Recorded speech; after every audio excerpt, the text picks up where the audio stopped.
picked up cooking through an accident because I took F&N in secondary school. Then I decided to work in a kitchen for my part-time job while waiting for my poly. And I really enjoyed the experience, so I decided to pursue this career in poly. So what I really like is I'm able to express myself in the kitchen and also on the food. I've been preparing for this competition ever since January, so I'm having full-time training in RP. I'm here 6 days a week. Training is very tough, especially for international level.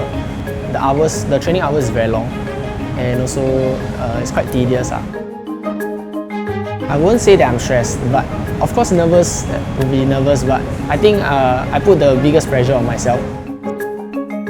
I just go there for exposure. Of course I want to win, but I'm just looking to do my best and putting in my 100%.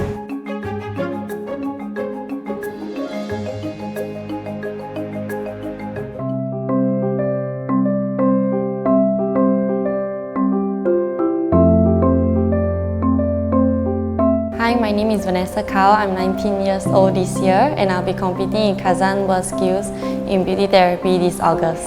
I learned beauty therapy since a young age, around primary 3. So I started off with nail art. I went online and searched of nail art designs and I'll practice myself at home. I practice on my mother as well.